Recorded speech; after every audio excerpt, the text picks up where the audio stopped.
Welcome to Understanding Challenging Behavior as it Ties to PBIS in Early Childhood. My name is Alexis Kirk, and I am an Early Learning and School Readiness Consultant for Region 14 State Support Team. I'm going to go over a little bit about what you're going to do in this course, and then we're going to go into the presentation. You do need to access your Schoology platform, which you have found in order to find this video. You will watch the challenging behavior in young children presentation, and throughout that presentation, you'll notice that there are pause buttons. In that, when you reach a pause button, you will then come to the discussion. So each pause button equals a discussion. So if I click on discussion 1, the prompt is there. You will make your response and then respond to others in the platform. There will also be questions along the way to check your learning as well. So let's get started. Your first stop is to go to pause this and go to discussion 1 in Schoology. You'll introduce yourself, tell something about yourself, where you work, what your position is within that program, maybe how long you've been there, something fun about yourself. You can be as creative as you want. Then also add what is a behavior that you consider challenging and what pushes your buttons. So that'll frame your mind for the session. When you're finished, unpause and continue with the presentation. You may have to go back after the presentation to add to other people's discussions.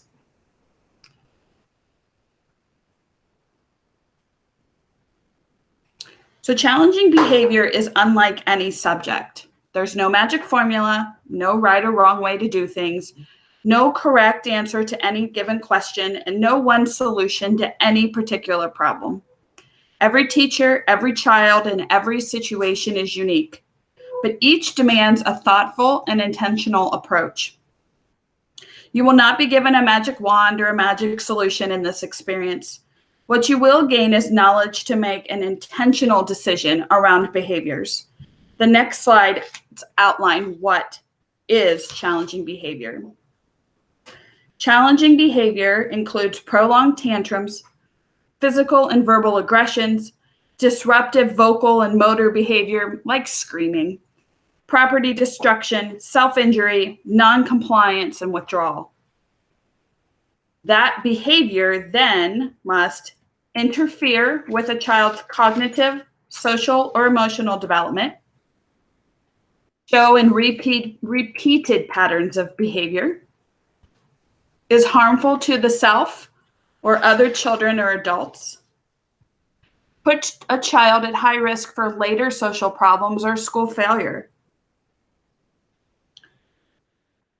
There are some basic assumptions, and the next slides will outline those basic assumptions around how challenging behavior has a message. Children often don't have the skills they need to engage in appropriate interactions. And so they'll use challenging behavior when they don't have those skills. That behavior that persists over time is working for the child, although meanwhile it's driving you crazy. We have labels that we give children who have challenging behaviors or to the children that are using those challenging behaviors.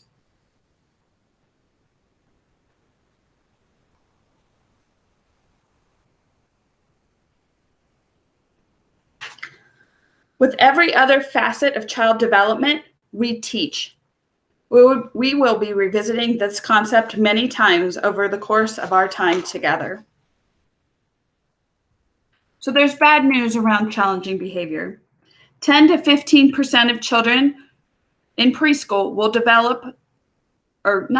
display mild to moderate behavior problems.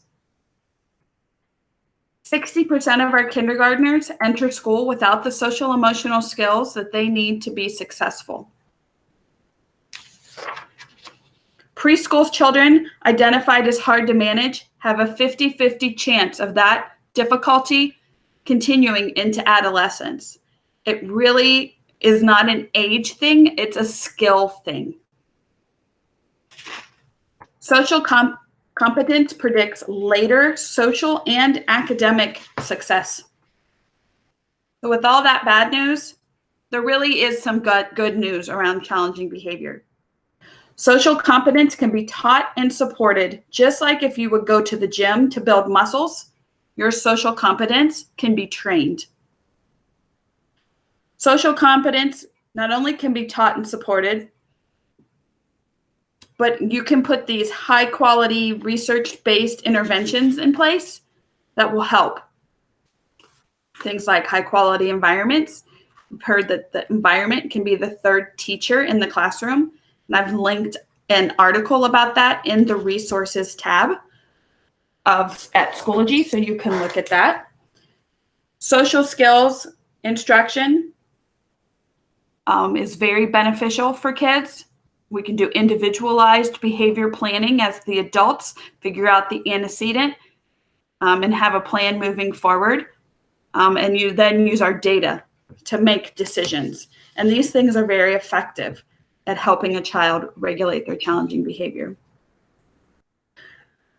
Let's talk about some factors that influence challenging behavior. There are things like gender, genes, temperament,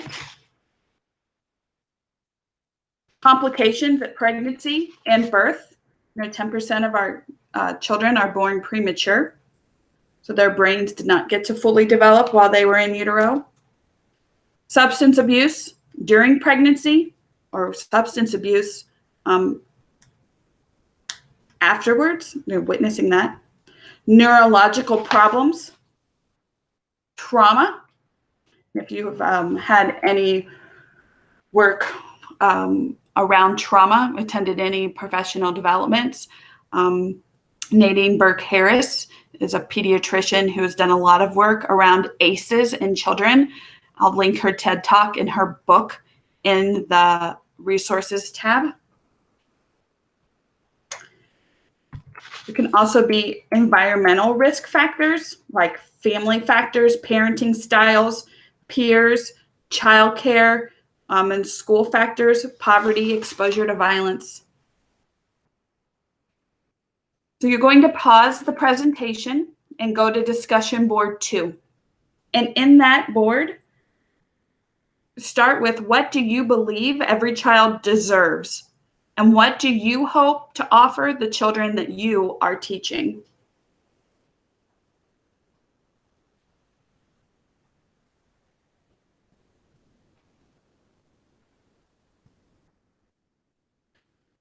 So relationships come first. Every child needs one person who is crazy about him. Without that relationship, we are not going to get the expected behaviors that we want to see out of children to support them in their development. It is our job to guide children so that they will behave in a way that increases their skills relating to peers and adults. So we're going to start with 4 universal supports that should be in place for all kids. When implementing with this model, with fidelity, we will have 80% of the behavior issues in our classrooms under control. You must take care of the Maslow stuff before you can get to the Bloom stuff. So universal support number 1, relationships come first. The relationships that we build with children's family, colleagues, are the foundation of everything we do. It's important to build these relationships early rather than waiting until there's a problem. Children learn and develop in the context of relationships that are responsive, consistent, and nurturing. I'm going to say that anytime you see a photo in this presentation, these photos were all taken from Region 14 classrooms. which encompass Adams, Brown, Clinton, Fayette, and Highland counties. So anytime I'm in any of those programs and see the great things going on, I always ask if I can snap a photo, and then try to leave the kids out of it. So you'll see a few that have like the emojis over the kids' faces. Start every day by making that personal exchange with a student. So in this example, one of the teachers in our region created this nail apron where each picture on the nail apron, you'll see 4 choices, gives that child an opportunity to choose how they will be greeted by the teacher in the morning. They came and did that in one of our social emotional sessions, and then it was funny because we saw something similar go viral on Facebook a few months later. Post children's work. Posting children's works tells them what I do is important. The Eckers 3 has a minimum, which is a classroom self-assessment tool. It stands for the Early Childhood Classroom Environment Rating Scale. I can put a link to it as well in the resources. So the Eckers self-assessment tool has a minimum of 2 pieces of art or some kind of work that the child has done displayed, and the staff talking about these materials one time during a 3-hour observation. To strengthen this, you can add many more items to the classroom as related to your theme of study and make it individualized. Get rid of those cutesy Pinterest activities and let them do it themselves to build self-esteem and reinforce what I do is important. And the work is talked about multiple times in the observation during the Eckers 3. And so what they're saying is what the child does is way more valuable than what we cut out for them. And I think if I went back into the classroom now, that would be the one thing that I would change, was to let them do it. And I'm not going to hand to them cut out pieces of things anymore. Develop a system to track positive reinforcements. Send happy notes home. So one thing I used to do was I took a stack of, they were the Carson DeLosa like cutouts of like a bumblebee or a smiley face like the one that's shown on the screen, or a stack of postcards that maybe had been put in my mailbox by the PTO or something like that. And I would put each child's name on each one for each month. So each month had a different one. So maybe the first one was bumblebees, and the next one was a pumpkin, and the third one was a pilgrim or whatever. And I would pull out 1 or 2 of those every morning and put the child and have the child's name. And then I would watch the child for something positive that they had done that day. Every child, no matter how challenging their behavior is, has positive attributes. Then I would send that note home with them. So every child in my classroom received a happy note home once a month. That was my system. You might have another way of doing it. I would love to hear the other ways that you're doing it, if you have a system like that of positive reinforcement. I've been out of the classroom long enough now that we didn't have things like the Remind system or the Dojo parent engagement piece. So I might be aging myself a little bit for some humor. Star of the week.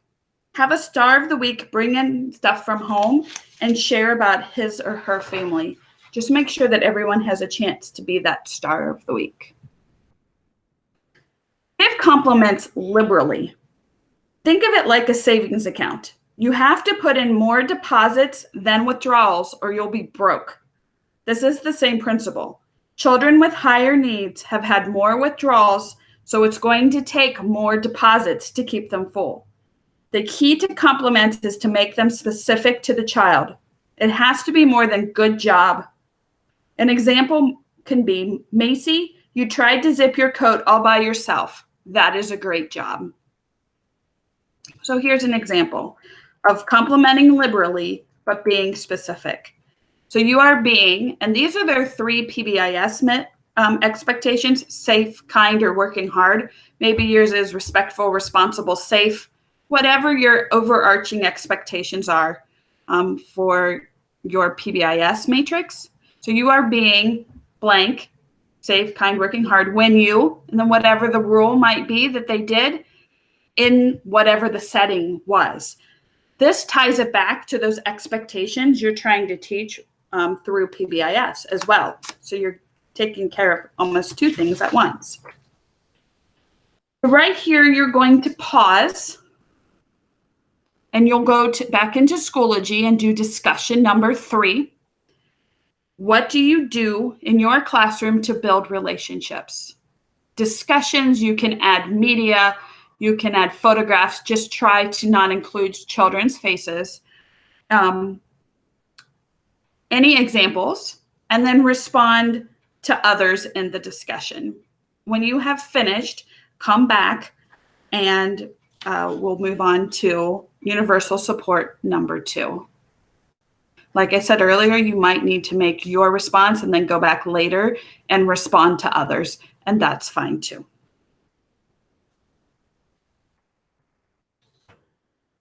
Universal support number 2. In addition to using those overarching ways, we can define what that needs to look like in those areas. When all of the adults are on the same page, it makes us more consistent with the children. So as you're having some PBIS training, now that House Bill 318 is in effect, this is an example of a matrix that was modified for preschool or kindergarten.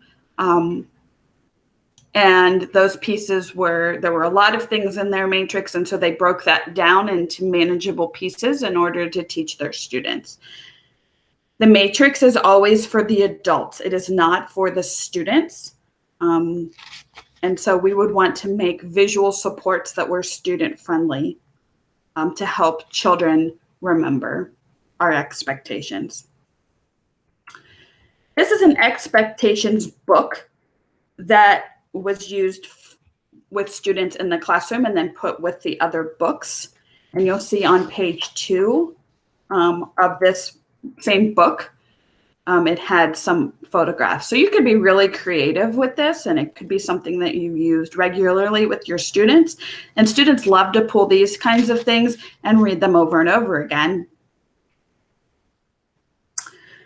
This is another example of program expectations that are overarching, but also child-friendly. You have to teach and reteach and then teach some more in order for our children to understand and for us to be proactive in addressing behaviors. And so this is an example that a program put together, and it's simply the week and then what routine they were teaching, who was going to be teaching it, and what the social skills were that they wanted them to know. And so this went on weekly, but what I did was chopped off some of them just so that you could see it through the whole year. Those with the most challenging behaviors are the ones that will need the most instruction and the clearest expectations. And that's why the younger the children are, the more often we need to teach and reteach, and then teach some more. It's kind of like this slide says. If a child doesn't know how to read, we teach. If a child doesn't know how to swim, we teach. If a child doesn't know how to multiply, we teach them. If a child doesn't know how to drive, we teach. If a child doesn't know how to behave, and then why can't we finish that last sentence as automatically as we did the others?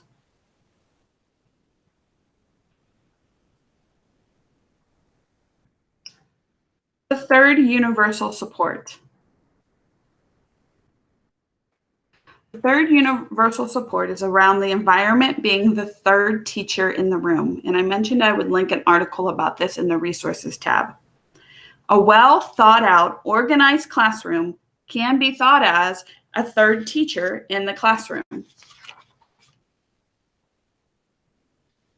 That classroom has clear boundaries. So this is an example where again in our region, that shows how visual supports were used to create boundaries for transition around lining up. Visual prompts are helpful. These prompts from a classroom show how kids return materials to their correct places. So think about what other visual prompts that you use in your classroom that help students be successful. You'll need them for the discussion board. Visibility. Ample indoor space that allows children and staff to circulate freely, enough space for group time, suitable spaces for play that can be seen. Teachers in this space can supervise easily. The space is arranged so that the pathways do not interrupt play, and materials are organized for independent use. Keep in mind that the use of a cozy area is critical for children with challenging behaviors. So if we can teach them to self-regulate and we can teach them to know when they need to get away, to get back to that frontal part of their brain that we'll talk about here in a few slides, we're setting them up for success with self-regulation. We need to make sure that we have enough centers in our room. So the Eckers 3 again tells us that a minimum amount of centers would be 2 to have sufficient space for the type of play that you're encouraging with those centers. However, a good would be at least 5 interest centers, including that cozy area that we talked about, which you can see in the photo. And that cozy area, if you notice, is protected from active play. So think about in your classroom, are your loud centers separated from your quiet centers? It's really important for our kids who have sensory processing disorders. Think about the size and location of your centers too. Yeah, I mentioned that. I got a little ahead of myself, but I mentioned that in the last slide. Are your blocks, dramatic play, and your music should be away from your books, writing, and listening centers. Think about the number of children and that are allowed in each center, and then what is your procedure for managing that? What does that look like? I've seen a variety of things in this region that have worked extremely well. But that procedure had to be taught to the children. They don't come into our classrooms knowing how to do that. So what is your procedure for that? How do you manage the number of children in the centers? Many times when I discuss with teachers about play, they confuse the term with recess. When we're talking about play in our classrooms, we're thinking about intentionality of the play and how that play was set up. So what is the intentionality of your play areas? Think about the learning outcomes that you want to see, and what do you do to close a center if it needs to be? What are the ways that we're getting to the children what we want them to learn, and how have we structured those centers in that way? On a similar note, thinking about universal design in our centers. How are we using that approach? In the photo above, you can see paperback books, hardback books, board books. What about adaptive scissors, chunky crayons, shorter pencils for those who are having writing grasp issues? All of these things improve a way that students can access the learning, thus reducing frustration and ultimately challenging behaviors. We have there's another session that we have that's online called Right from the Start, using assistive technology with young children. So, I encourage you to check that one out as well, especially around thinking about different ways that children might need to access their learning, because if we can reduce that frustration level, we can also reduce the challenging behavior. Finally, I want you to think about choice. How do you include choice in your classroom? When we give children choice, it also empowers them and can reduce challenging behavior. We're going to pause and go to discussion number 4 over in Schoology. And I want you to think about the classroom examples that were just given and how that applies in your classroom. Make your response and then respond to other participants in this session. When you are finished, come back and we will begin universal support number 4.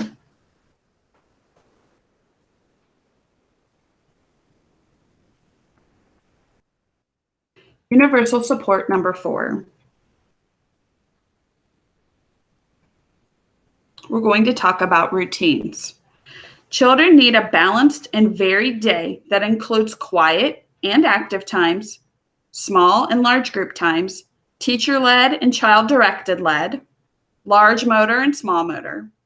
Given that predictability and structure are essential, visual schedules must be utilized. They cannot just be posted in the classroom wall. You have to use them daily. Make sure you include changes to the daily routine. Maybe it's raining outside or there's a special guest coming in to read to the class. Unexpected changes are triggers for challenging behaviors. So this picture here, the little girl in the classroom, it was her job that day to take things down as the day progressed, because that helps the children have a sense of time. So when you're thinking about classroom party day and they come in and they're so super excited for Valentine's Day and they've probably been eating Valentine's Day candy since Christmas, and they think that that party is going to be the entire session, but you have these other things that are great that you want to do with the children. When we have this kind of visual support going, it helps them learn to regulate and know that I have to do these things, and then it's time for us to have our party. That's just one example.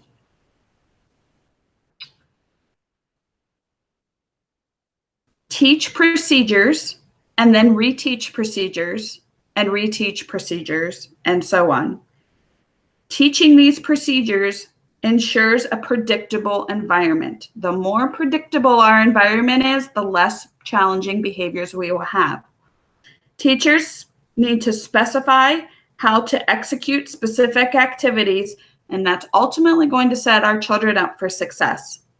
This teaching should cover virtually everything. As we saw earlier, it's important to have a teaching plan to keep you on track. You should also reteach after breaks, reteach after snow days, or whenever you see the routine needing recalibration.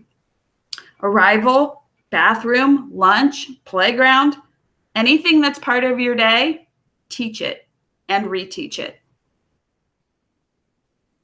Transitions, limit them. Really think about the times in the day that you transition, how long they take, and how your children respond. Children who have challenging behaviors need a longer amount of time to process transition.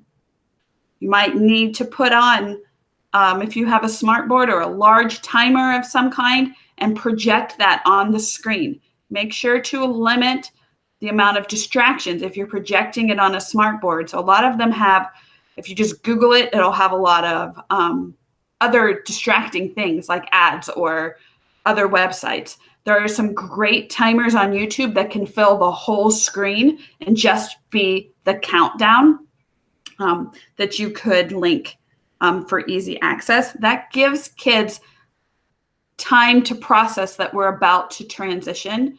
Some teachers use cleanup songs, and as the kids learn the song, they start to regulate how fast they need to clean up, but sometimes that's not enough. You'll know based on how your kids respond to those transitions. Arrival is the hardest time of the day for children to transition because of that separation. And the second is nap time if you're operating a full day program. So you're going to push the pause button. And I want you to really think about the times in the day that you transition, how long they take, and how students respond. I want you to provide your best tips also around routines and transitions. make that post in discussion number 5, and then respond to other participants in the session. When we come back, we'll be talking about brain states.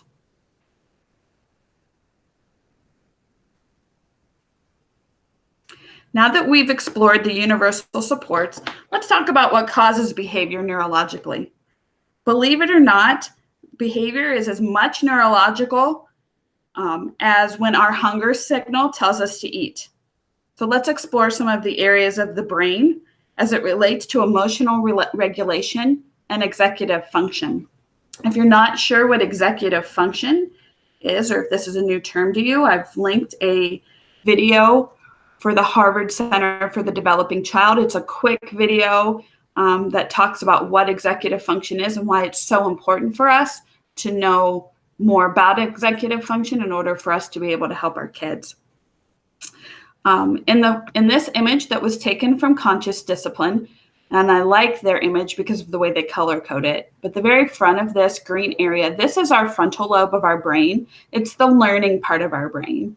The problem is this area of our brain is not mature until we're about 25 years old.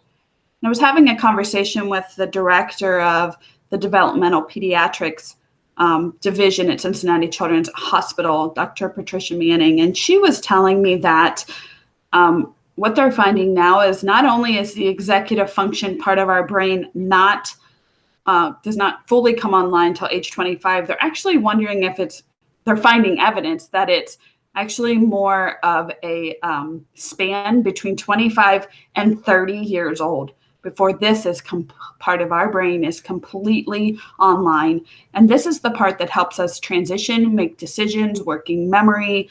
So that's really important to know.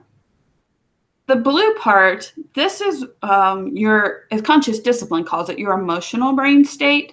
It can get triggered. And when we're in this state, we need to be able to know that we feel loved. And we can't access our executive state during that time. This down here is our survival state. So you've heard of fight or flight. And there's fight, flight, freeze. So some people freeze up. Some people want to flee. Other people want to fight back. It's hardwired and neurologically based thing that was wired in us so that we could run away from a bear if it attacks us. The problem is sometimes kids' brains get kind of stuck or quickly can access this area because they've been running away from the bear so many times in their lifetime already, whether it's been from abuse, from other trauma experiences. And so when a child is in their emotional or survival state, that is not a time to teach. We always need to help them get back to the learning part or be able to access their executive function. That's when we teach. When they're in the other areas, we comfort and let them know that they're safe and that they're loved. Dr. Becky Bailey from Conscious Discipline explains this really well in this video. So here's how to make a model of a brain using your hand. So everyone put your hand up like this. This right here, the palm of your hand, is going to represent the brain stem, or in Conscious Discipline, the survival state. Then inside here, curl your thumb over just like this. This represents the limbic system. It's way deep inside of our brain. This is the limbic system, or what we call the emotional state. Then if you fold over the top of your fingers, this is the cortex, all of the cortex. This is the thinking part of the brain. What we're concerned about in Conscious Discipline is right up here in these two knuckles right there. And this right across these knuckles right here. This is the prefrontal cortex of the frontal lobe of the brain. So you have the frontal lobe, the occipital lobe, you have different lobes. We talk about in Conscious Discipline the frontal lobe, and we specifically talk about this prefrontal lobe. So if you take your other hand and just go, you'll see it. If you look at these middle two knuckles, just right here, this is the center part of the prefrontal lobe. So if you lift your hand up slightly, you can see that this part of your fingers touches the limbic system, which also touches the brainstem. And remember, this is the regulatory part of the brain. It's able to regulate the limbic system and then help the limbic system regulate the brainstem. As they say in real estate, location, location, location. You can see how this is a perfect location to do that regulatory job. So one of the things you can do is help children understand the brain by saying, this is the brainstem, the survival state, the fight or flight, the hit, punch, scream, hide, run away. This is the limbic system, or the emotional state, which is calling names, excluding others, we don't like him, racism, all that, and neediness and clinginess. And this over here is what regulates it. So you can do this with your students, you can do this with your faculty, because when you get your buttons pushed or your brain becomes trigger, you flip your lid and out comes the nastiness that's on your CD-ROM. So this is a good little tool if you have a coworker to go, and they can get, and you can go, which is a signal. Your limbic system is showing, put a lid on it. So this down here would be the spinal cord in the back of our back. Out of the spinal cord comes little nerves, and those are part of the autonomic nervous system, or those are the ones that regulate our clacker. So this is the clacker, brainstem and clacker, limbic system emotional state, executive state, prefrontal lobes. Have fun with your brain hand and regulating your brain.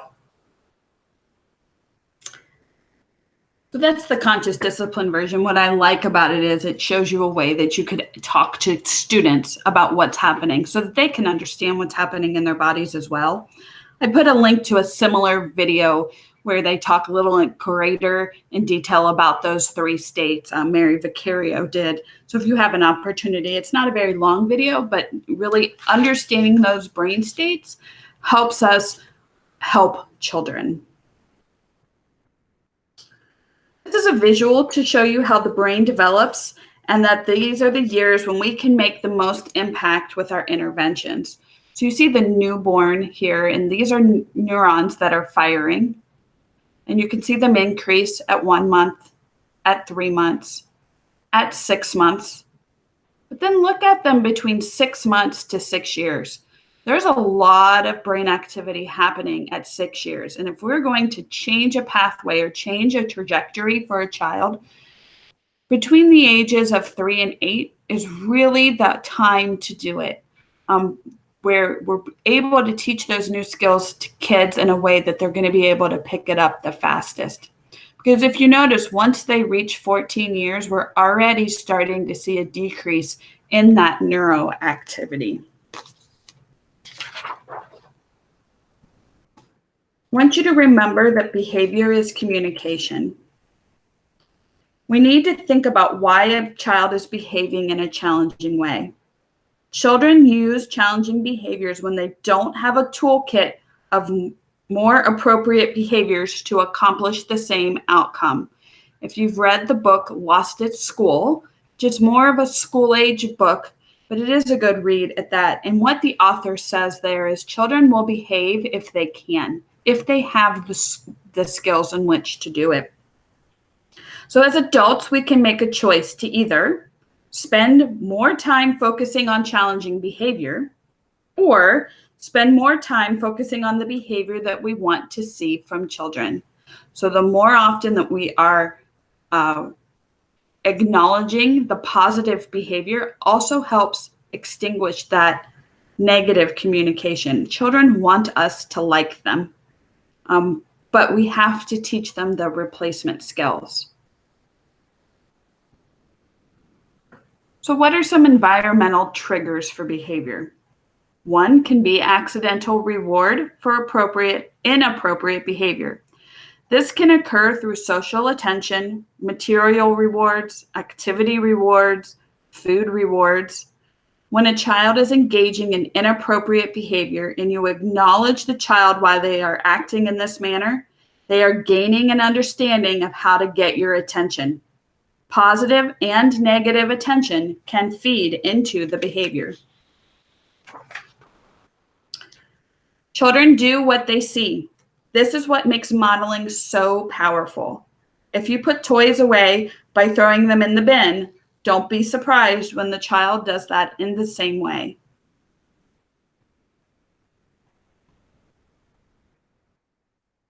Desirable behavior that has not been reinforced is another environmental trigger for challenging behavior. When we ignore desirable behavior, children learn that they will only receive attention when they are engaged in inappropriate behavior.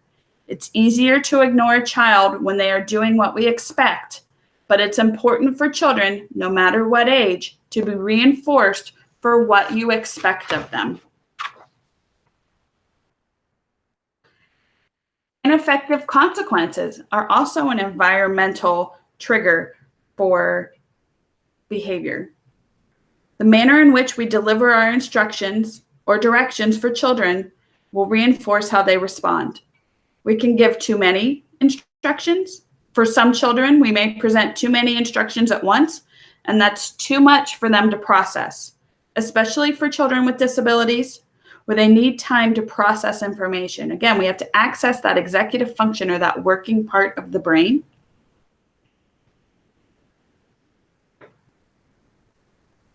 Giving them directions verbally or too many at once are likely set up the situation for the child to not follow the instruction. We can give too few instructions. If we give too few instructions, then the students won't know what we expect them to do. So an example might be, don't be silly, or just stop it. Those statements don't tell them what we need them to do. They leave them confused. If we give instructions beyond the child's capabilities, it's important to ask instructions in a way that is appropriate for the developmental level of the child. But if we give rapid fire instructions, too many instructions at once that are coming really quickly, just like what was said about too many at once. If we say them too quickly, we haven't given the child time to process. Our instructions could be poorly timed. Thinking about when and how we deliver our instructions. So if we're telling a child to do something and there's a significant period of time and events that happen between the instruction and the action and they're unable to carry out those instructions were poorly timed. And then there's the asking questions versus giving instructions. When we are expecting children to do a behavior, it can be easy to ask them to do it instead of giving them the direction of what we need to do. If you're not okay with giving okay for an answer, if you're not okay with them giving you no for an answer, don't ask.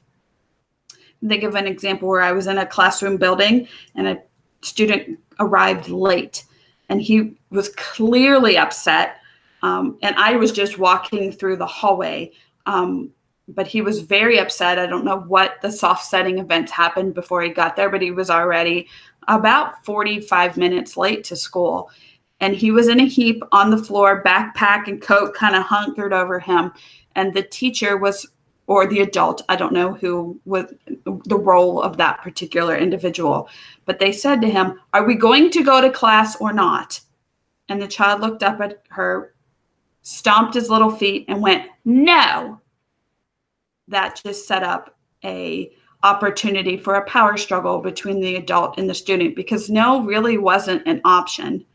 I'm not shaming the adult. The adult was in the same, was in a situation.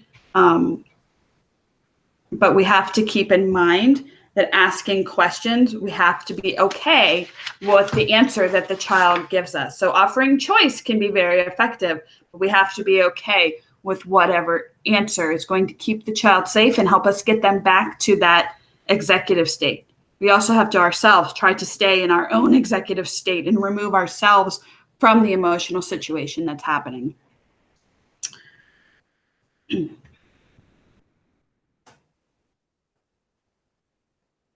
I want you to pause and you'll go to discussion number 6.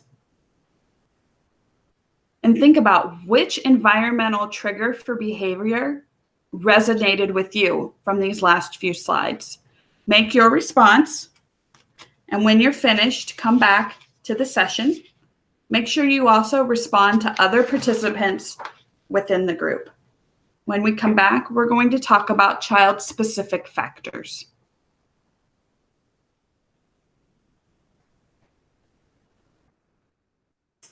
Let's talk about child-specific factors. The first one is temperament. A child's temperament comes with them biologically. They are hardwired with it. And so keep that in mind. Another thing that can affect children is language and cognition. Children who have language challenges are 50% of the time or more are also going to show us behavior issues. If you've had the opportunity to take our Tier 3 PBIS training, a big piece of that is children don't have the communication skills to be able to be successful and tell us what's going on. Perspective taking. Children who do not have language challenges might have nonverbal learning disabilities. Challenges in the motor, visual, spatial, and social realms are reflected in poor problem solving, lack of flexibility and adaptability, and difficulties with social perception, social judgment, social interaction. You'll see this times with children who have autism spectrum disorders, sensory processing disorders, nonverbal learning disabilities. Being able to take on what other people's feelings is a very difficult skill. Relationship skills. All children come to us with very different experiences and understandings of how to interact with one another. Some children have role models in their families where they have learned, and others have not. Some families there are different cultural considerations, and they look different than what we are expecting in the school day. Other children have medical issues. It's important to learn a children's personal and medical history and know how medications, allergies, chronic or acute illnesses can affect their behavior. Children may be experiencing side effects from medications. I had a child who, when they had to adjust his ADHD medicine, would have difficulty staying awake, would have difficulty staying full. But then the same child, when they would adjust that medicine because he grew, then suddenly couldn't eat at all. Those side effects can have a real impact on how a child behaves. We also have to monitor the time of day and the time lapses in children's behavior. A children who tends to engage in challenging behavior near the end of the day is doing so sometimes because his medication is worn off. Other times because they just have such low muscle tone that they've worked so hard for you the entire time trying to keep it together and their little bodies can't do it anymore. Think of a day where you've just been under pressure, and then when you get home, you're just like, oh, you want to crash. Similar to that. There's trauma. Experts explain that trauma is not an event itself, but rather a response to one or more overwhelmingly stressful event, and that they overwhelm the person's ability to cope. That's the important part. The good thing about trauma is it really only takes one resilient person to make that change for a child. And we could do a 6-hour training on trauma, and there are lots of great things out there now about trauma-informed care. But just keep that trauma piece in the back of your mind. There are 2 types of trauma, chronic and acute. Chronic trauma happens over and over again. Acute trauma may be one event that we experienced as a child. Each are going to have different effects and influence on a child's behavior. Again, I'm going to link that Nadine Burke-Harris video in the resources.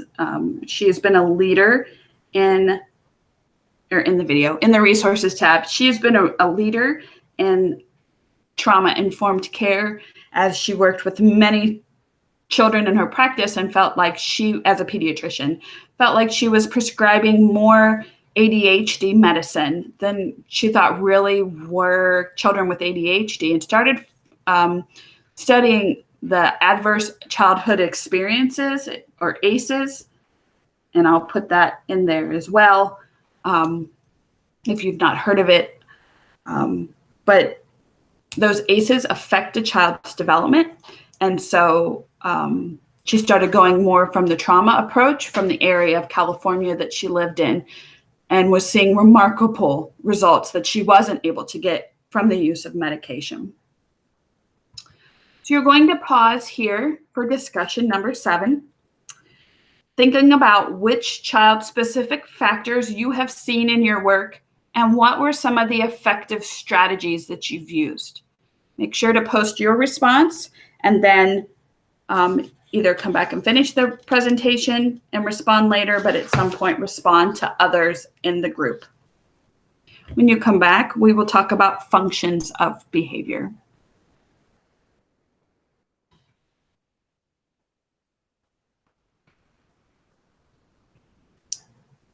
There's generally 2 ways, 2 rationales behind behavior. A child is either trying to escape or avoid, or to obtain or gain something. We really need to know our students so that we can catch his behavior or her behavior in the earliest strengths or the earliest stages of the anxiety. We do not want a child all the way down in that red survival state before we intervene. Once that child reaches that state, it's too late. We want to try to catch it before they go activate their limbic system. But if they activate their limbic system, the sooner we can get them back to their frontal lobe, the easier it's going to be. Once they get into that limbic system, sometimes we just have to make them safe and kind of wait it out. And sometimes it leads into even a nap to help hit that reset button. Let's talk about some strategies for responding. Presume competence. Have high expectations that a child can learn the expectations with extra support if that's what it takes. Kind of have that whatever it takes attitude of knowing you can do this and I'm here. Sometimes we have to do planned ignoring, but it only works when it's used consistently and with low-level behaviors. You wouldn't want to do a planned ignoring when someone could be harmed. This strategy requires a lot of patience and self-control. I had a student once who I would do planned ignoring with when he exhibited some certain behaviors, because I knew that he very quickly could get to his survival state. He had thrown a table through the window at his daycare. I mean, he was 6 years old at this point, and so there were low-level behaviors that I would ignore, but I was very conscious of watching for those higher-level behaviors, or not higher, positive behaviors, and providing that reinforcement to try to keep him in an executive state. I was not favoring him or giving special treatment. I was looking for the positive behaviors, and I had a team of people who were helping teach him positive strategies and skills. But if he started crawling around on the floor, for example, no one was in harm's way, there was a time that we had to get the class out of the classroom to keep them safe, but he was safe and he was crawling all over the floor, and I did a planned ignoring of that with one eye on him, of course, at all times. Having your team to help you when you have those severe challenging behaviors, like that example, is really important, because always more heads are better than one in trying to figure out function of behavior. We really want to be able to support our children. Look for long-term solutions. We want to put supports in place that will help the child choose an appropriate behavior next time. Look at what has been tried before. Is it working? Did it work?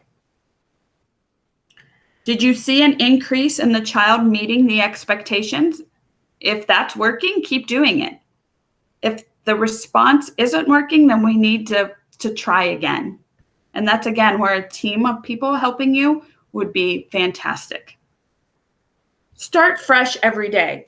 Drop it, leave it, and let the previous day go. Everyone deserves a fresh start every day. Stay calm. You need to stay in your executive state as well, and remaining calm will help you keep you in that brain state. That was like the number one thing when I worked with that child I gave in the example earlier, was I was cognizant to stay in my executive state, because that was going to help him stay in his executive state. And he ended up having a really great year that particular year. We actually only had a few instances. Remember the opportunity to teach. When a child is engaging in a challenging behavior, he's also telling you that he needs to learn new skills. Remember that those teachable moments are not while the child is out of control, not when they're in their limbic state or their survival state, only in their executive state. A child who is behaving aggressively or who is out of control, they're not going to hear anything you're saying anyway. Whether that aggression is verbal or physical, reasoning will no longer work. He's driven by emotion, and those embedded behavior patterns that have worked for him in the past are going to show. There's a fire burning inside of him, and anything near him will get burned. Put that fire out or let it extinguish itself, making sure your other students are safe. But your relationship with the child will help you know what supports that need to occur. You're going to hit the pause button again, and it's time for discussion number 8, and think about what strategies for responding have you found to be the most effective in your classroom. Make your response, and then make sure before the session is over that you respond to other people.